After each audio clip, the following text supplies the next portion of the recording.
Bom dia, irmãos. Quantos têm certeza da sua salvação? E levanta a mão. Amém. Na minha Bíblia está escrito que no céu não haverá noite. Então já estou treinando. Lá em Apocalipse você vai ver que tem isso escrito. É bom estar aqui. É bom estar junto com os irmãos. É bom estar junto com a nossa filha, nosso genro, nossos netos, netinhas aqui. Sei que a circunstância que estamos aqui não nos alegra, mas é bom estarmos aqui. Semana passada, nós tínhamos um amigo que iria pregar na nossa igreja, que já tinha sido marcado há muito tempo atrás. Ele é líder de um ministério no Brasil, chamado Uma Só Voz. Terça-feira passada ele estava na Tailândia, mais precisamente em Xangai, fazendo um trabalho missionário ali em povos que ainda não ouviram do Evangelho.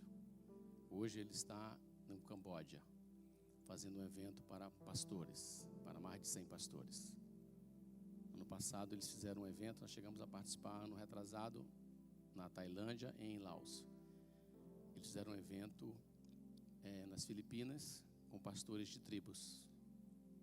E ele teve domingo retrasado, na nossa igreja. Já estava agendado para ele ir. É um jovem pastor. Na verdade, nós os conhecemos através das nossas filhas. E ele, quando estava indo para Capanema no sábado, ele pegou um avião em São Paulo, ele mora em São José dos Campos. Aí ele falou assim, que ele é meio gordinho, e ele estava sentado entre duas pessoas, bem apertadinho. Ele pediu para a aeromoça para trocar o lugar dele, porque ele não estava bem confortável, e foi para lá e conseguiram botar ele perto da saída de emergência. Se você já andou na saída de emergência, tem uma lá que só tem um buraquinho assim que você olha para olhar. E ele falou assim que quando ele olhou para o pôr do sol, que o sol entrava, Deus deu para ele uma poesia. Ele não é poeta, ele nunca fez poesia na vida dele. Foi a primeira poesia que ele fez na vida dele. Tanto que ele ligou para a esposa e falou: olha, amor, tu nem acredita, eu fiz uma poesia. E eu queria ler essa poesia para vocês, que ele fez para a nossa igreja, para nós, para vocês, que diz assim: olhar adiante, sonhar o futuro brilhante. Sei que nem todo dia será radiante. Quando o sol não brilhar e a lua não vier iluminar, devo sempre lembrar que há um Deus nos céus que tudo está a governar. Se eu olhar o hoje e tudo que eu ver for a dor, eu sei que mesmo que eu não sinta, mas ao meu redor está o teu amor. Hoje eu decido não apenas o pregar, mas sim o viver a palavra a confiar. Quando parecer que a estabilidade acabou, talvez seja apenas uma estação que terminou. Me faça lembrar que suas promessas nunca vão falhar, porque agora é um tempo de um novo começar. Foi isso que Deus deu para ele no sábado. No domingo pela manhã, quando ele estava pregando, Deus deu uma visão para ele. Eu falei domingo passado o que ia dizer para vocês hoje. E ele disse que quando ele estava pregando, Deus deu essa visão para ele. E ele via a igreja Mensagem de Paz como uma árvore muito grande, tipo como uma sequoia aqui, de troncos bem fortes, de raízes muito profundas, bem enraizadas, bem fortalecidas, de troncos, de raízes. E Deus mostrou para ele que desta árvore que tem fundamento, que tem alicerces, que está arraigada, que é forte, começaria a brotar muitos frutos. Só que ele achou algo interessante, que os frutos não eram da mesma espécie. A mesma árvore produzindo frutos de várias espécies. É um tempo de um novo começar. Jamais imaginaríamos, ninguém que está aqui aconteceu do que aconteceu. Ninguém.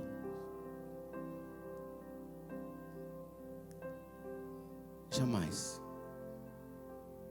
Mas o Senhor nunca perdeu, nunca vai perder o controle de nada. Tem um texto na Bíblia que fala que até os nossos cabelos são contados. Para quê? Para mostrar que Deus é poderoso? Não.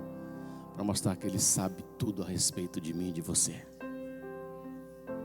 Para mostrar que Ele tem um controle em suas mãos. Por mais que muitas vezes nós perdemos o controle de qualquer situação que nós podemos estar envolvidos ou vivendo, Ele sempre está no controle. Porque Ele é Senhor sobre tudo e sobre todas as coisas.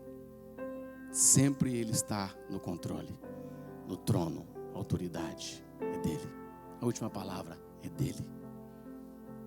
Até o coração do rei está nas mãos do Senhor. Ou seja, tudo está debaixo do controle do Senhor. Por mais que não entendemos, mas a própria Bíblia diz que inescrutáveis são os caminhos do Senhor. Com a nossa mente humana, quem pode entender? Paulo diz isso quando escreve aos Romanos. E nessa noite eu queria deixar para você essa visão. Para a nossa igreja, para a sua vida, para a nossa vida, você que faz parte disso. E esse culto é um culto de... Como é o nome desse culto? Busca de Deus. Eu louvo a Deus por você estar aqui nessa noite. Muitos aqui eu acho que não foram nem em casa para estar aqui. Muitos estão aqui cansados e queriam estar em casa descansando com o pé para cima, banhadinho. Mas você está aqui nessa noite para buscar ao Senhor. O que nós precisamos entender, queridos, que nós precisamos, primeira coisa, perceber que essa igreja, ela teve o privilégio de ter um pastor que amava a palavra como ele amava, de ter um pastor que era diligente no pregar, que não subia a esse púlpito aqui para falar qualquer coisa, não, ele subia esse púlpito aqui para trazer uma mensagem do coração de Deus para a igreja. Ele subiu esse púlpito aqui para ensinar a igreja a qual ele amava, a qual ele dava vida por essa igreja. Uma igreja que foi ensinada. Vocês tiveram esse privilégio. Eu e Juliane sonhávamos em passar um tempo aqui com ele. Mateus também sonhava isso. Não tivemos o privilégio que vocês tiveram. Eu não conheci, irmãos. Já conheci muitos pastores pregando e ensinando. Mas eu nunca conheci uma pessoa com o conhecimento que ele tinha. E ele ensinava. Participamos de um seminário com ele em Capanema. Participamos em Goiânia.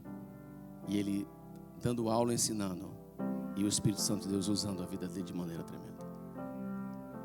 Então a igreja Mensagem de Paz, ela precisa entender de tudo aquilo que foi ensinado para você. Precisa diferenciar se realmente queremos buscar a Deus de verdade ou não. Porque religião, ele muda a nossa rotina. Mas o Evangelho muda a nossa vida. Porque para buscar a Deus, irmãos, não precisa de muita coisa, não. Muitas vezes nós que complicamos. Mas se você olhar a Bíblia, Jeremias capítulo 29, versículo 11, 12, 13, ele fala o quê? Quando está falando para uma carta para o povo exilado: buscar-me-eis e me achareis quando? Quando você me buscar de todo o vosso coração. E serei achado de vós, diz o Senhor. E os versículos que antecedem diz assim: que eis que tem um plano de paz para você, plano de fazer prosperar. Quando eu olho 2 Crônicas 15, versículo 2, quando vem a profecia para o rei Asa, ele fala assim: olha, o Senhor está convosco quando vós estáis com ele. Se o buscardes, o achareis. Quando eu olho Tiago, capítulo 4, versículo 8, Tiago diz assim: olha, chegai-vos, pois, a Deus, e ele se achegará até você. Então, é muito tremendo quando servimos a um Deus tão grande, tão poderoso, tão supremo, tão excelso, tão maravilhoso. Mas é um Deus que nos ama de verdade e que tem prazer em se relacionar comigo e com você. Então buscar a Deus, irmãos, é muito mais do que participar de um culto. É muito mais do que eu vim ao culto de domingo. da quarta, da sexta, participar de um grupo de conexão.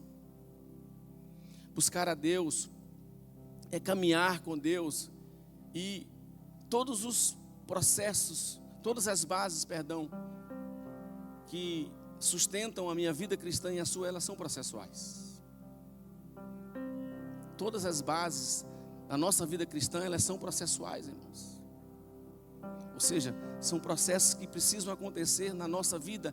E se realmente você quer buscar e conhecer a Deus de verdade, esse processo será contínuo na sua vida. Esse processo não para. Eu tenho 27 anos que eu me converti em junho de 1992. E até hoje é um processo na minha vida. Esse processo tem que continuar na sua vida, na minha vida. Porque a partir do momento em que você se sentir satisfeito, você corre um grande perigo de se tornar um grande religioso. E quando você se torna um religioso, você perde a sensibilidade do Espírito Santo de Deus, porque você começa a fazer as coisas no automático. Você começa a fazer as coisas porque você sabe fazer. Você perde o prazer, perde aquela paixão no seu coração de fazer as coisas. É só você olhar a carta para a igreja de Éfeso. Conheciam, faziam tantas coisas, trabalho, colocavam à prova aqueles que diziam ser apóstolos, não eram. Mas Deus fala: tenho algo contra você, falta o primeiro amor. Então eu quero trazer algo para o seu coração nessa noite. E se realmente você é um homem ou uma mulher, e eu creio que eu estou diante de homens e mulheres que querem isso, que querem buscar a Deus de verdade, existem alguns processos na sua vida e na minha vida que eles não podem parar de maneira nenhuma. Se você tem filho, a maioria que tem filho, quando o seu filho, se ele fosse pequeno, se ele não crescesse, é porque tinha alguma coisa errada. Eu lembro quando eu era pequeno, eu era abaixo do peso, eu era abaixo da minha altura cronológica, e a minha mãe sempre me levava no médico para tomar um remédio que eu nunca esqueci, chamado Radical. Quem já tomou esse remédio aqui? Ninguém? Ó, as pessoas conhecem. Um vermelhinho, compridinho. E eu me lembro que eu era ruim de engolir, a minha mãe colocava dentro da banana para mim comer a banana com remédio, para crescer. Por quê? Porque ela via na minha vida que estava algo anormal, eu não crescia como deveria crescer. O cristianismo é a mesma coisa, irmãos. Não tem diferença. Quando um crente não cresce, ele está doente. E quando ele adoece espiritualmente, a tendência dele qual é? É morrer espiritualmente. Deixa eu dizer uma coisa para você. Se as bases que sustentam a minha vida cristã, elas são processuais, o inverso também ele é verdadeiro. Para me afastar do Senhor, para me desviar do propósito de Deus, ele é um processo da minha vida. Ninguém se desvia do dia para a noite. Ele começa um processo inverso da vontade de Deus. Aí vem algo que é a coisa que tem mais derrubado os crentes. Não tem nada a ver. O pastor vai falar: não, pastor, não tem nada a ver. Essas coisas da sua cabeça. Eu queria te falar de 4 bases da vida cristã que são processuais e que eu e você precisamos caminhar diariamente. Mateus capítulo 22, versículo 29. Quando os saduceus vão até Jesus perguntar algo a respeito da ressurreição, o que Jesus fala no versículo 29? Vocês erram porque vocês não conhecem as Escrituras. Se você olhar Oséias capítulo 4, versículo 6, o meu povo é destruído por falta de quê? De conhecimento. Aí quando você chega no capítulo 6, versículo 3, diz assim: corramos e o quê? E prossigamos em conhecer ao Senhor. O conhecimento da minha vida, irmãos, ele é fundamental. O conhecimento da sua vida é fundamental. Por isso que eu comecei dizendo aqui: vocês tiveram um privilégio de ter um mestre, tiveram um privilégio de serem ensinados por uma pessoa que tinha um conhecimento profundo como poucos homens têm. Isso não pode ser em vão na sua vida. Isso não pode ter sido em vão na sua vida, do tempo que Ele gastou nesse púlpito aqui. O propósito que Deus tem para mim e para você é que nós possamos crescer em conhecimento. Porque quando crescemos, nós não seremos enganados, não seremos levados por qualquer vento de doutrina, irmãos. Por que Deus levantou os pastores, os líderes? Efésios capítulo 4 diz assim: e Ele mesmo deu, Ele quem? O Senhor. Para apóstolos, para evangelistas, para quê? Para o aperfeiçoamento da igreja do Senhor.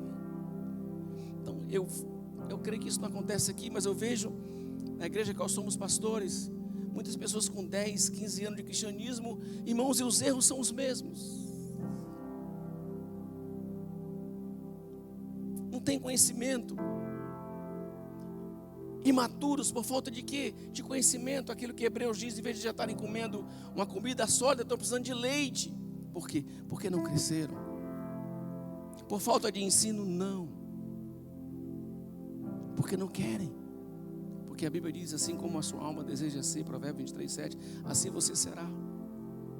Então, conhecimento para a sua vida é uma base, querido, para que você tenha uma vida cristã sólida, uma vida cristã com alicerces arraigados, firmados, fundamentados, irmãos.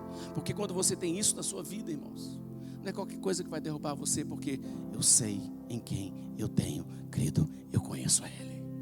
Eu conheço o Senhor, eu sei quem Ele é.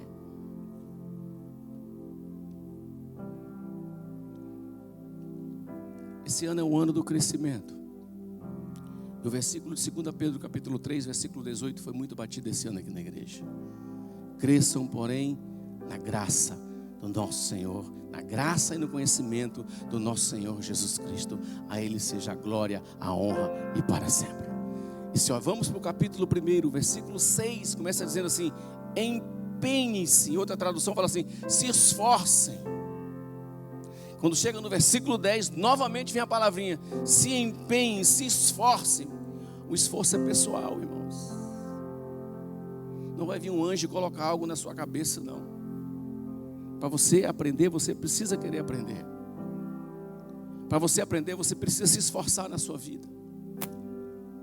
Eu creio, irmãos, eu creio piamente no que eu estou te falando.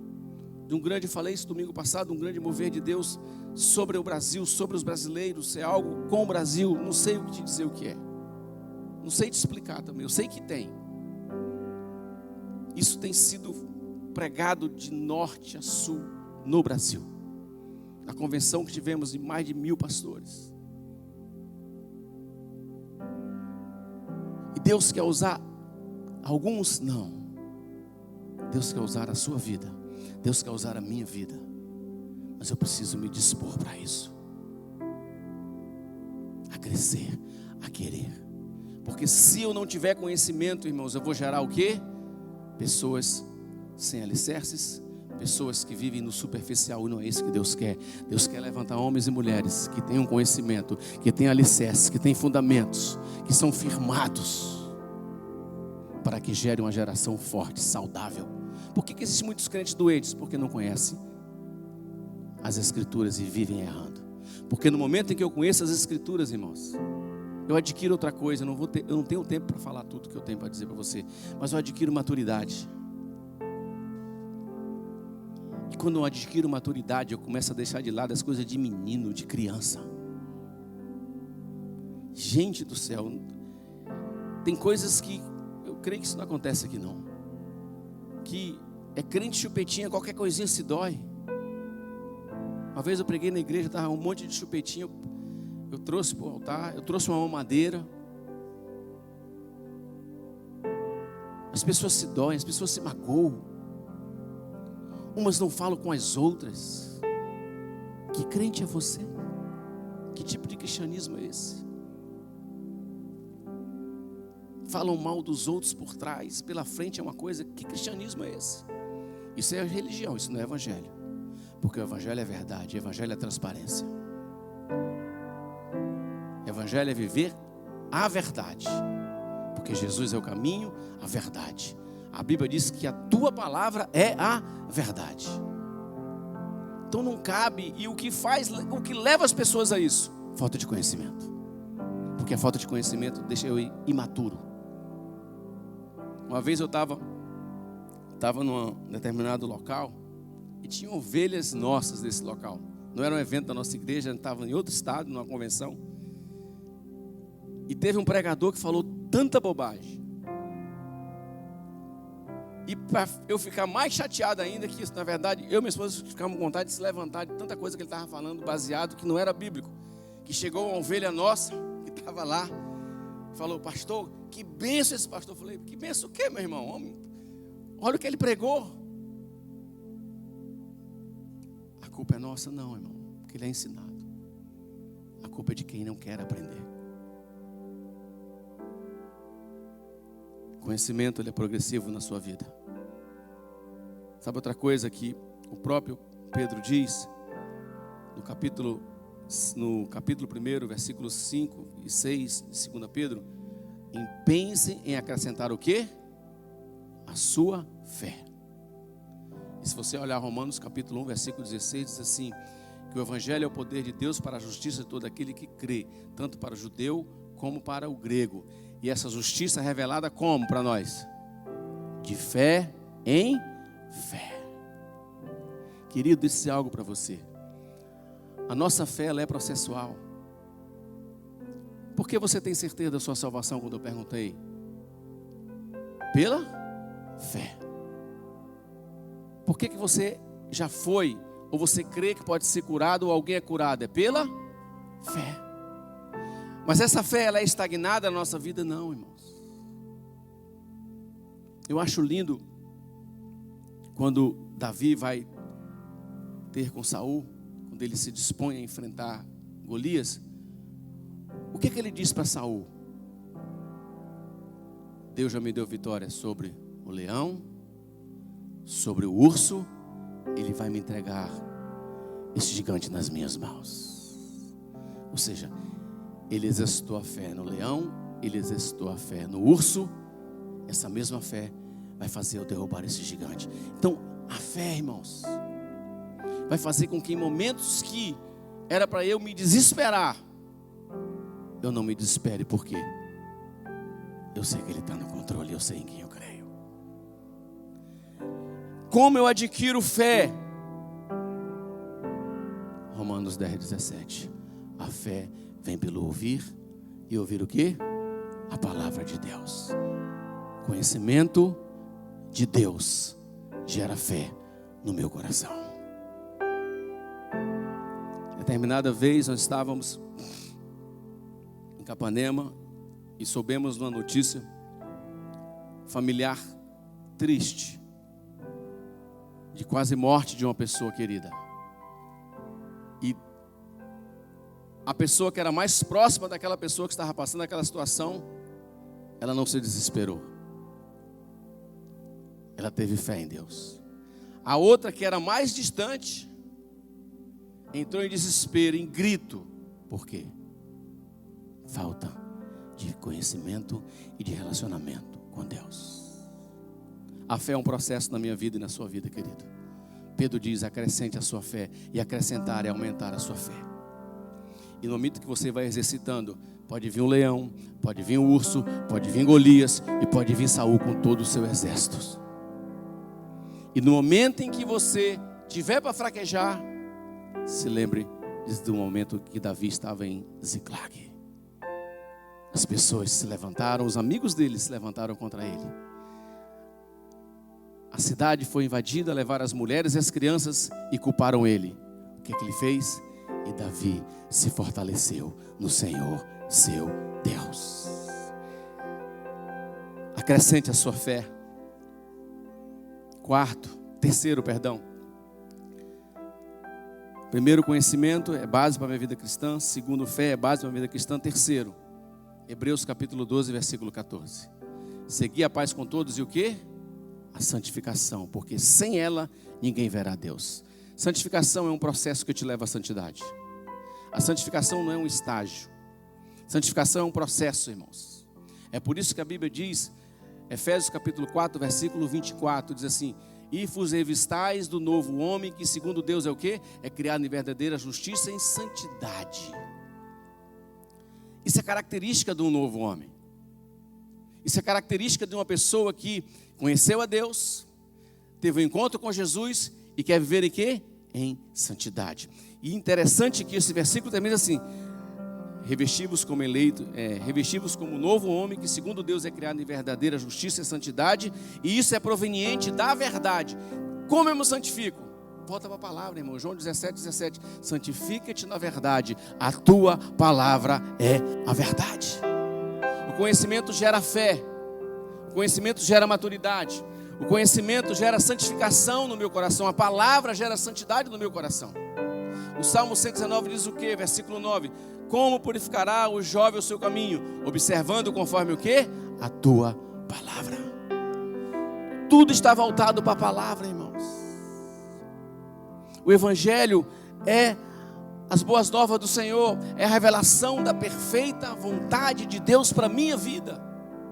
E se eu não caminhar através da revelação dessa palavra, você pode ter certeza que eu vou começar a me desviar dos caminhos, dos propósitos de Deus para a minha vida.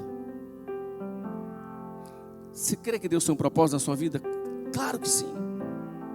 Eu creio, irmãos, que independente de como você foi gerado, se foi a origem de um estupro, ou de uma gravidez indesejada, ou se tentaram abortar você, você está aqui, você nasceu, e no momento que você foi gerado, Deus já tinha um propósito tremendo na sua vida.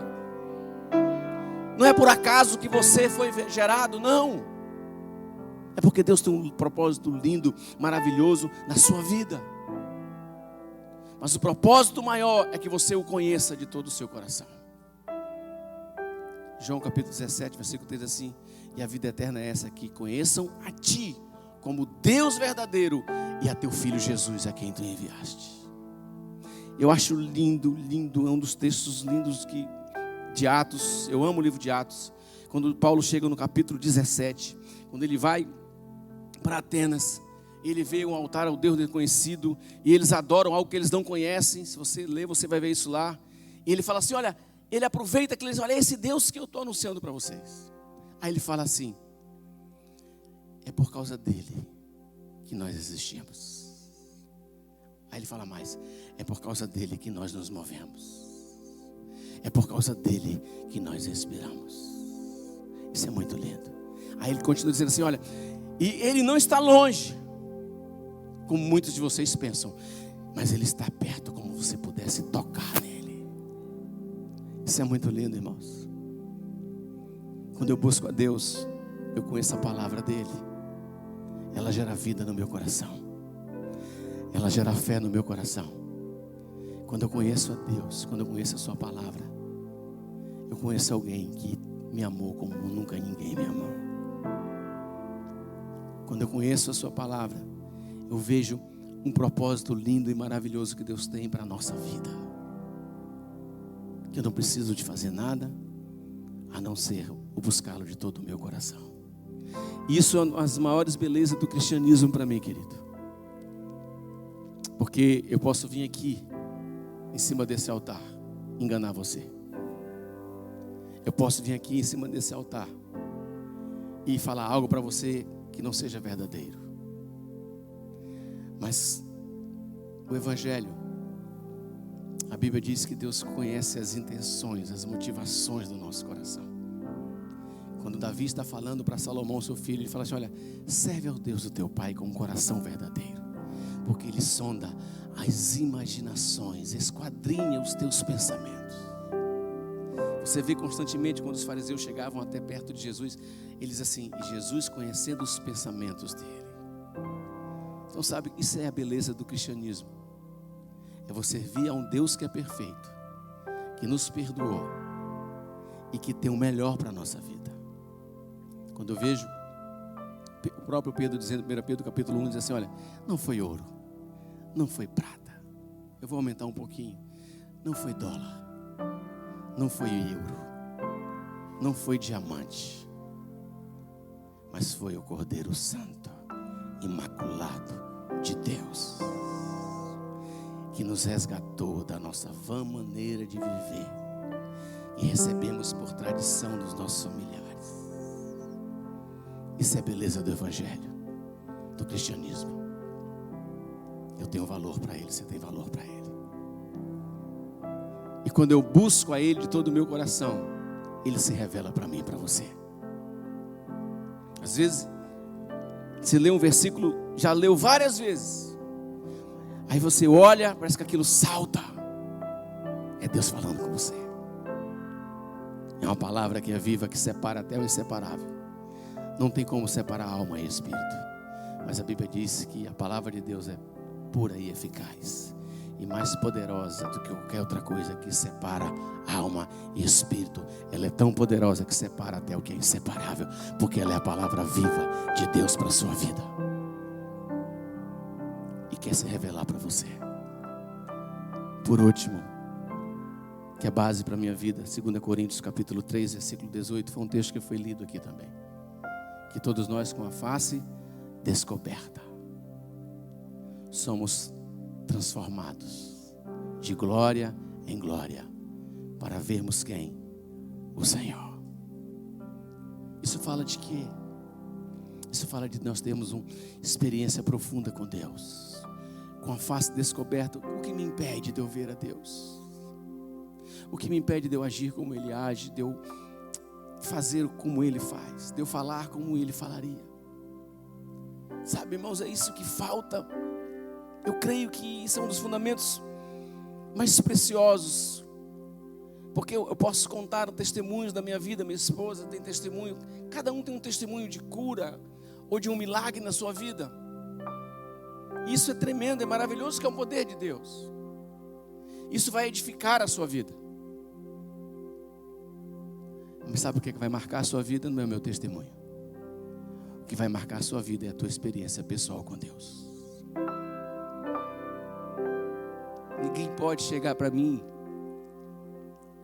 e tentar me dissuadir de algo que eu experimentei com Deus, porque contra fatos não tem argumentos. É só você se lembrar da história daquele cego de João capítulo 9, que foi curado, e vão com os pais dele e falam: olha, vai lá com ele que ele é de maior. E pergunta: o que aconteceu contigo? Uma coisa eu sei, eu era cego e agora eu vejo um homem chamado Jesus. Quem poderia dissuadir aquele homem do milagre? Ninguém. Então o que eu quero deixar para você nessa noite, aquilo que Jesus falou em Mateus capítulo 6, que você pode entender de várias maneiras, mas eu quero que você traga o seu coração de uma maneira. Quando você for orar, entre no local secreto, feche a porta. Você pode entender de várias maneiras, mas eu quero que você entenda de uma maneira hoje. Sabe o que é fechar a porta? Para que nada te roube da presença dEle, para que nada te distraia e tire do foco que Deus tem para a sua vida. Isso que Deus quer de mim e de você, que eu o conheça, que eu prossiga, que eu tenha a minha vida separada para Ele,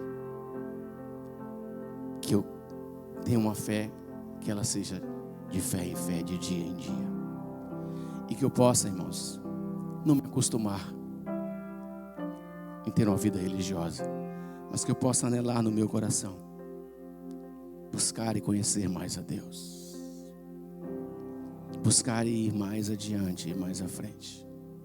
Eu sei que a vida aqui é diferente do Brasil. Eu sei que a vida de vocês aqui é muito mais corrida,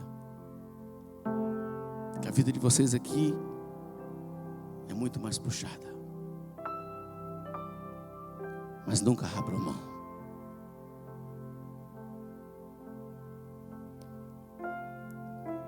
Dessa palavra para a sua vida. Jesus disse no seu sermão profético: passarão os céus e a terra, mas as minhas palavras não passarão. O profeta Isaías diz assim: seca-se a erva, se murcha-se a flor, mas a minha palavra subsiste. Subsistir quer dizer, ela vai permanecer. Pode mudar conceitos religiosos, pode mudar conceitos na sociedade, pode mudar valores na sociedade, mas essa palavra sempre será fiel, sempre será verdadeira.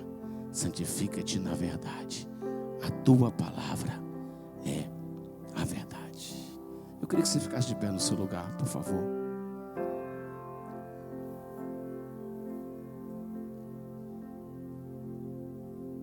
Eu queria que você fechasse os teus olhos.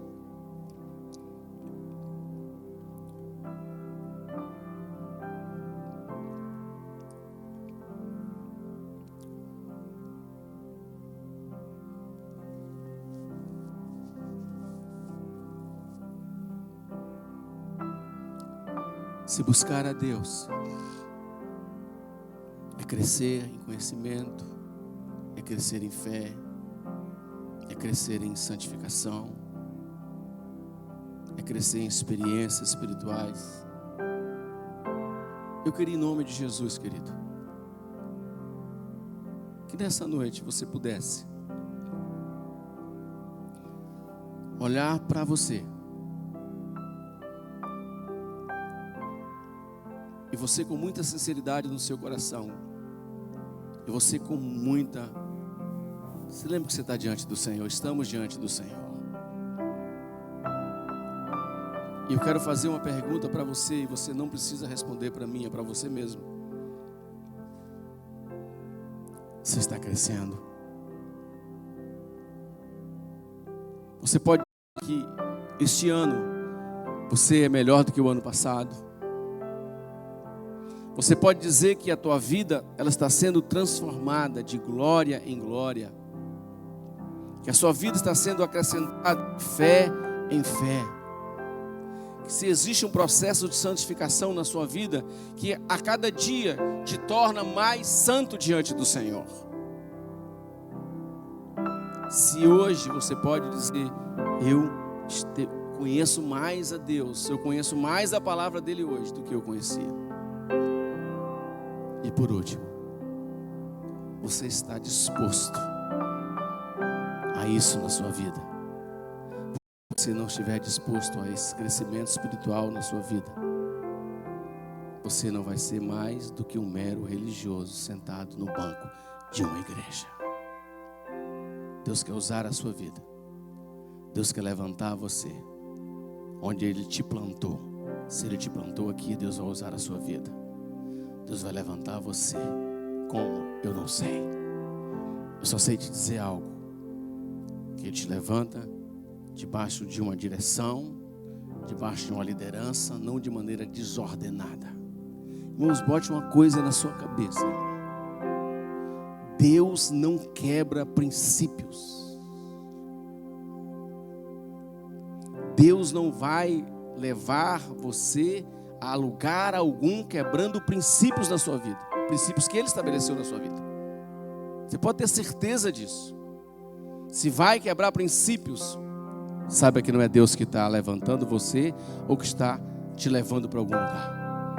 Porque Deus não faz isso. Ele não vai contra a sua palavra. E eu acho muito lindo quando Davi foi levantado por Deus. Ele não precisou passar por cima dos irmãos dele. Ele não precisou fazer nada. Deus foi buscar lá onde ele estava. Aquilo que Deus tem para a sua vida, você não precisa passar por cima de ninguém. Ele vai te buscar lá. E se o teu coração for sincero diante dele, Ele vai te colocar no lugar que Ele quer. Mas sem quebrar princípios, sem passar por atalhos, Ele te leva no lugar certo, na hora certa, no tempo certo, porque Ele é a plenitude dos tempos. Pai, nós estamos na Tua presença nessa noite. Eu quero Te agradecer pela Tua palavra. Eu quero Te agradecer, Pai, por esse momento tão precioso na Tua presença, Pai. Tão precioso na Tua presença, Senhor. Espírito Santo de Deus, como é bom estar aqui. Espírito Santo de Deus, como é bom louvar ao Senhor. Espírito Santo de Deus, como é bom Tu estar ministrando ao nosso coração. Não vale a pena estarmos aqui se não for a Tua presença, Senhor. Porque seria uma reunião qualquer, mas a Tua presença muda o ambiente. A Tua presença muda, Senhor, as nossas vidas. A Tua presença enche essa atmosfera da Tua glória, Pai. Estamos aqui por causa do Senhor e para o Senhor, meu Deus. Espírito de Deus, nesta noite, Tu possa ter falado com cada vida, começar na minha vida, Senhor. Que possamos nos dispor, se queremos te buscar a Deus de verdade, que se o título desse culto é verdadeiro na minha vida, nós possamos sair daqui consciente que nós precisamos crescer e ir mais além. Ir mais além. Ir mais além. ir mais além para refletir a glória do Senhor, Pai. Te agradecemos, Pai, em nome de Jesus. Amém. Você lembra quando os discípulos pela primeira vez foi chamado de cristãos? Onde foi? Atos capítulo 11. Mas lá dá algumas características dele. Diz assim: e a fama deles correu em todas as regiões. O testemunho dele, eles anunciavam a Cristo. Eles oravam, as pessoas eram curadas. O reino de Deus chegava naquele lugar. Mas o testemunho deles, a fama, correu por toda aquela região. Amém? Que você exale o perfume de Cristo onde quer que você esteja. Que você possa exalar a glória de Deus sobre a sua vida. Amém? Deus abençoe, querido, em nome de Jesus.